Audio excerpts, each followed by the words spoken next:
Now I know this may seem immature of me to say, but was I the only one that found it freaking hilarious whenever you would see these three guys who have played boyfriend characters of Shailene Woodley in other films share a scene together with Shailene Woodley?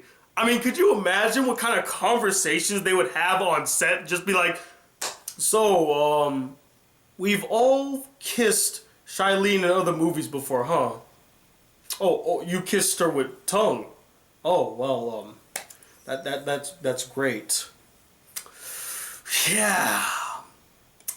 Awkward.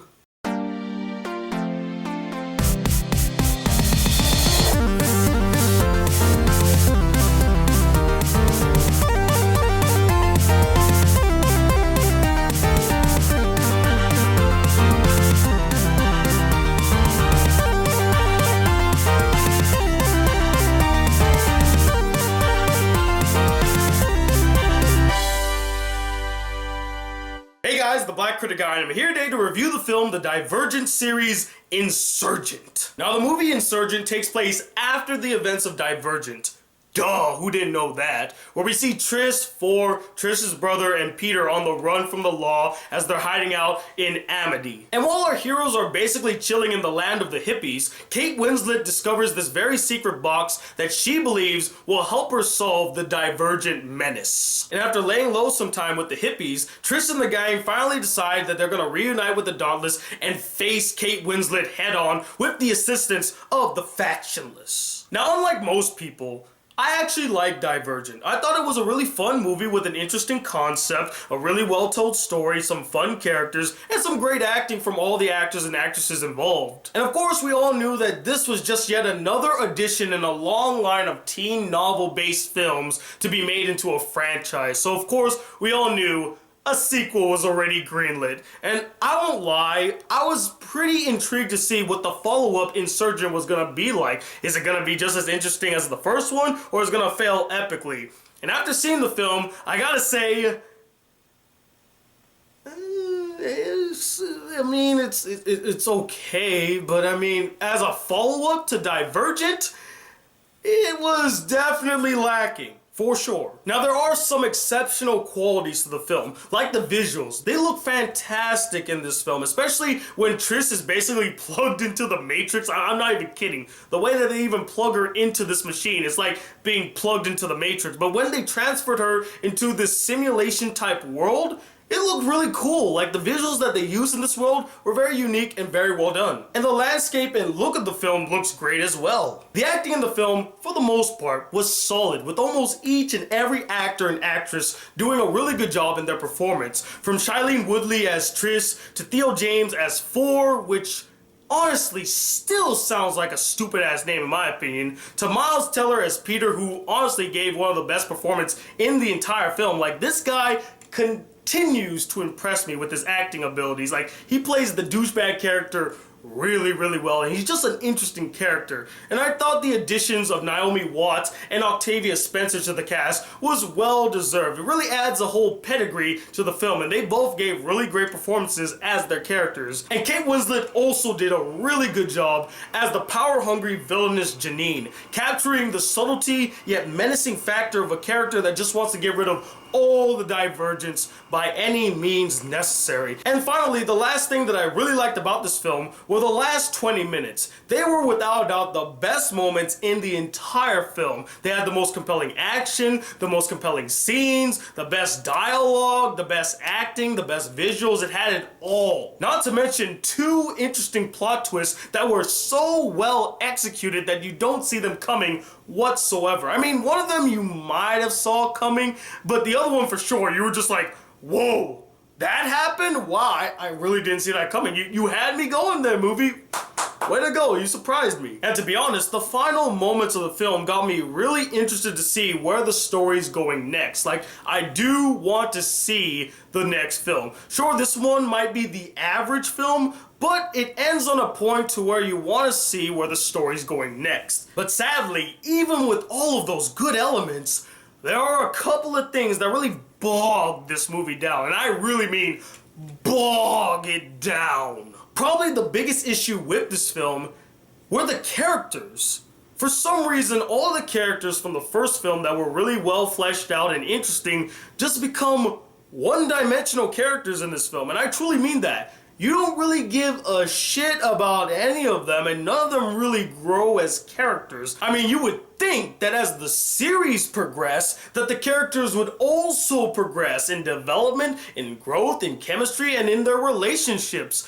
But they don't. They either remain very stagnant, like nothing changes at all with them, or they just take a sharp downward spiral. Probably the biggest one that was affected in this film was the relationship between Triss and Four, which, God, man, that name still sounds stupid. Whereas in the first film, their relationship started off great. I felt a bond, I felt chemistry, I felt a connection, and I thought their relationship was pretty interesting, albeit a bit weird because he did start off as her teacher, then became her lover. I mean, you gotta know where to draw the line in the sand, pal. But here, in the second movie, it just gets downgraded to just constantly having to cheer Triss up, like she's just constantly beating up on herself, and then Four has to come in and console her every single moment. Every moment that they share is just Four constantly saying, "Listen to me, Trish.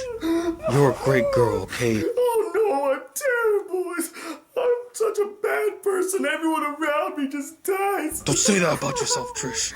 You're a great girl." "If you say so, okay. Maybe." Really? Is that what their relationship has devolved into? Where he has to constantly cheer her up and make her feel better? That's not a relationship. That's just like a really good friend that knows how to comfort you when you need him the most. And probably one of the funniest scenes in the entire film is there's a scene where Four is comforting Triss and they're about to have sex, but the screen just goes black, like dark, like it was setting up to the moment, like we were reaching the climax, like the awesome scene is just like, "Oh baby, I'm ready to make love to you right now." Nope. No sex scene for you, kids. Sorry. What a freaking tease. I mean, I don't care to see them have sex, but I can imagine all the teens in the audience just be like, "Oh, I wanted to see that." But they're not the only characters that suffer in the film. Triss's brother, completely sidelined, and I don't feel a connection between them. They're supposed to be like brother and sister, and he kind of has to choose a side, but you just don't feel that dilemma. You don't feel this sibling dilemma between them. It just doesn't exist. Once again, Maggie Q's character, who I heard plays a really pivotal role in the books, is completely sidelined in the movie. You don't know much about her, and honestly, she still remains one of the most fascinatingly mysterious characters that you want to know more about, but again, sidelined. And the last thing that I'll say dealing with characters is that many of the new additions to the film also lacked in development, and many of them were very interesting. Like there's this one dauntless guy that Triss meets on a rooftop. He was actually pretty interesting. I want to know more about this guy, and I think they were going that direction with the character. Like they were going to develop him, and then nope, we gotta do this really cool action scene now. Forget the development. Another major issue that I have with this film, and this might just be me, but I freaking hated the fake outs. Throughout the entire film, there would be moments where you feel like this scene is real, but nope, it's a dream sequence. Haha, gotcha. And the last issue that I had with this film was that there was way too many plot convenient things that happen throughout the film that takes away the tension in a scene. Like, you're supposed to fear for these characters' lives and you want to root for them to get out of this terrible situation, but you already know that there's going to be some sort of plot convenient deus ex machina that comes in at the last moment and saves them.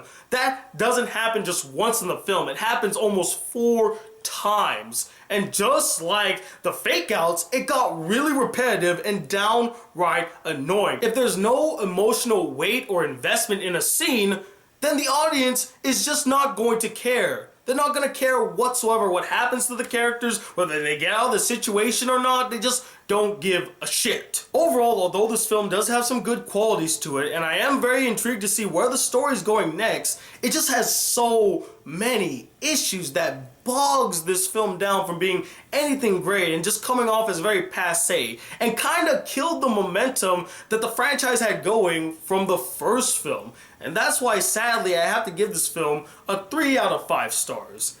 It's okay. I mean, you don't really have to run to the theater to go see Insurgent. Like, no one's gonna get mad or beat you up for not seeing it. It's a decent young adult novel-based film. But anyway, what did you guys think of this film? Did you really enjoy it? Did you get a kick out of it? Or did you find it really bland and generic and you're just sick of the whole teen novel-based films? And let me know, what are your thoughts about teen novel-based films? Do you still enjoy them? Or are you just really sick and tired of them and it's a fad that needs to die?